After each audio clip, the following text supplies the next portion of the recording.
Est-ce que vous connaissez le set Konzentrationslager ou en français camp de concentration? Je ne pense pas car Lego ne l'a jamais dévoilé parce qu'il a grandement porté préjudice à la marque. Salut à tous et bienvenue dans cette nouvelle vidéo dans laquelle nous allons vous raconter l'histoire de quelques sets et thèmes Lego qui ont été malheureusement annulés. Et bien sûr pour cette nouvelle vidéo je serai accompagné de Ilian Brix, le youtubeur Lego qui ne rate aucune occasion pour nous faire de bonnes vidéos leaks et news.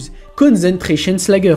Tout commence quand un artiste polonais contacte Lego pour qu'il sponsorise un projet. Lego, qui a la tête un peu partout, accepte le projet sans vraiment savoir en quoi consiste ce fameux projet. Et donc en 1996, l'artiste présente le projet à une exposition et la grosse dinguerie. Son projet était une représentation des massacres faits durant la Seconde Guerre mondiale. Mais genre, imaginez-vous la tête de Lego quand ils ont vu camp de concentration sponsorisé par Lego. Donc Lego, qui n'était pas trop content, attaque en justice l'artiste Libera, mais ce choix va rapidement se retourner contre eux car on va rapidement les accuser d'être contre la liberté d'expression. En vrai, les avis sur ce set sont mitigés. Beaucoup pensent que ces sets ont été créés pour se moquer des juifs et d'autres croient le créateur qui dit qu'il a créé ces sets pour montrer que même de simples jouets pouvaient endoctriner des enfants. Mais l'histoire de ce set ne s'arrête pas là car en 2012, le musée d'art moderne de Varsovie rachète l'œuvre pour un peu plus de 55 000 €. Une scène emblématique de la prélogie de Star Wars est le moment où les Jedi sont en galère contre tous les droïdes séparatistes. Heureusement que les clones arrivent en renfort avec Yoda qui est en mode shield sur son vaisseau. Bref, la majorité des fans se demandent pourquoi Lego n'a jamais sorti de set représentant l'arène où se déroule cette fameuse bataille de Geonosis en playset ou en MBS pour Master Builder Series par exemple. En fait, il faut savoir que le projet avait été mis en route en 2002 avec un concept de set représentant les deux créatures de cette scène iconique, Ackley en bleu au lieu de vert et Rick en brick build. Bon, je vais pas trop juger car c'était les tout débuts de la gamme Lego Star Wars à l'époque. En 2015, un utilisateur de Rubrix a ici partagé des images d'une version prototype du set de Ackley et Rick qui ont été présentées lors du week-end Lego Star Wars 2005 pour célébrer la sortie de la revanche des sites. Cependant, bien que ces prototypes soient visibles sur cette image à un moment donné du processus de création du set, l'ensemble a dû être annulé car un employé était persuadé que le set ne se vendrait pas bien, causant ainsi un flop. Bon, je vais vous consoler avec ici quelques visuels en plus du prototype. Lego Batman 2 et la grande aventure Lego 3 et par la même occasion tu t'abonnes. Bon, je pense que vous connaissez tous les films Lego, il y en a eu quelques-uns dans les années 2000 qu'ils ont bien bidé, mais en vrai je pense que beaucoup d'entre vous ne les connaissent pas. Bref, aujourd'hui parlons de la vraie cinématographie Lego qui commence en 2014 avec la grande aventure Lego. Ce succès financier sera suivi par Lego Batman qui le sera tout aussi. Après Batman, on aura Lego Ninjago, un film qui... Non, en vrai je vais rien dire. Et donc après Lego Ninjago arrive la suite directe de la grande aventure Lego qu'on va appeler LG Alger parce que j'ai la flemme de répéter la grande aventure Lego à chaque fois. Bref, après LG Alger 1 arrive LG Alger 2 en 2019 qui lui sera un flop total. Mais Warner n'a pas dit son dernier mot en annonçant une suite à Lego Batman et un troisième opus à la série de films LG Alger. Mais donc pourquoi ces films n'ont jamais vu le jour ? En fait, vu que Lego ont enchaîné les flops, ils se sont dit qu'il fallait changer de studio. Et donc, en 2020, Lego officialise leur partenariat avec Universal, ce qui met fin à leur contrat avec Warner Bros. Et donc, vous l'avez compris, vu que ces franchises appartenaient à Warner, Universal ne pouvait pas reprendre les deux franchises de films Lego. Bon, je vous sors 10 secondes de la vidéo pour vous dire que si vous aimez mon contenu, n'hésitez pas à liker et bien sûr vous abonner, c'est gratuit et franchement, ça m'aide beaucoup. Allez, on retourne à la vidéo. Ninjago est une série que beaucoup d'entre vous aiment et que Lego aime bien parce que oui, c'est juste un énorme succès financier pour la marque, mais même avec le succès de cette gamme, Lego a dû parfois annuler certains sets qui pourtant avaient du potentiel. Les fans inconditionnels de cette gamme ont sûrement déjà entendu parler du train serpent. Ce set a été conçu par Lego mais n'a jamais été commercialisé. Pourquoi? J'ai bien l'impression qu'on ne le saura jamais, mais je vous laisse quand même avec cette image pour vous faire rêver. Mais Lego n'a pas annulé que ce train car plusieurs autres sets ont été annulés comme le monastère de glace de la saison 11 qui a été annulé mais qui a quand même eu droit à une review sur la chaîne de Master Brick Jitsu ou encore la forteresse dans l'arbre de Lloyd qui a eu un prototype mais qui n'a jamais été terminé. Bon, je pense que la majorité d'entre vous considère Star Wars comme le meilleur thème Lego, mais même avec les centaines de sets que Lego a révélés, il y a eu quelques annulations, comme le set 75-260 Yoda vs Dooku qui a été annulé pour une raison inconnue, mais ce set n'est pas le seul à avoir été annulé sans raison. On a par exemple le UTAT du Visual Dictionnaire de 2016, la base rebelle du dictionnaire de 2019 ou encore le tank des séparatistes qui n'a eu qu'un simple modèle CGI ou 3D. C'est comme vous voulez mais je préfère dire CGI parce que ça fait plus stylé. Bon, je vais partir du principe que vous connaissez tous la série d'animation Lego la légende de Shima, diffusée sur Cartoon Network pour la première fois en janvier 2013. Donc parmi les sets annulés, il y a eu une masterclass masterclass. Et quand je parle de masterclass, je suis vraiment sérieux. Imaginez-vous un set avec plus de 50 minifigs et plus de 10 000 pièces. Oui, ce set que je vous décris a bien été annulé. Pourquoi ? Je ne sais pas, mais j'ai quand même réussi à retrouver quelques informations sur ce set. Premièrement, le fait qu'il n'a jamais été disponible à l'achat.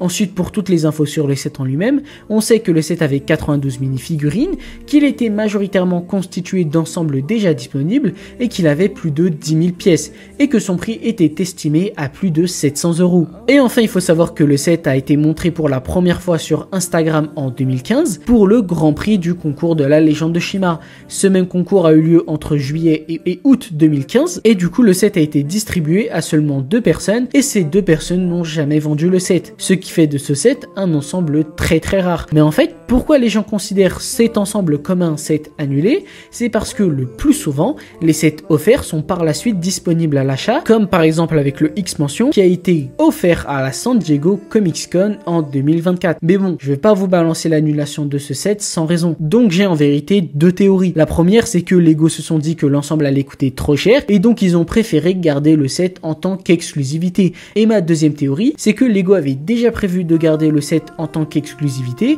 et donc ils ne l'ont jamais dévoilé. L'année 3 de Dimension. Bon, flemme de réexpliquer Lego Dimension, donc je vous mets une rediff, ça sera plus simple. Un premier trailer est diffusé dans lequel on nous tease déjà une belle équipe originale avec Gandalf, Batman et Cool Tag. Mais Lego ne s'arrête pas là et propose plusieurs autres packs à acheter, en plus avec des personnages d'autres franchises comme Bart des Simpsons, Krager de Shima ou encore Gollum du Seigneur des Anneaux. Bref, Lego révélera 28 personnages à collectionner lors de la première année sous différents styles de packs, comme les Team Packs, les Fun Packs ou encore les Level Packs. Donc maintenant que vous connaissez le concept de Dimension, dans les grandes lignes, parlons de la 3e année qui n'a jamais eu lieu, parce que le jeu a floppé en 2017. Et je vous préviens, l'année Dimension 2018 aurait pu être masterclass. Déjà on commence avec tout ce qui est film, série et films d'animation. On aurait dû avoir un pack Pirates des Caraïbes, King Kong et Godzilla, Moi Moche et Méchant, Angry Bird ou encore DreamWorks avec Shrek, Dragon ou encore avec un pack sur les Croods. Ensuite pour les jeux vidéo, Lego avait prévu un pack d'histoire sur Minecraft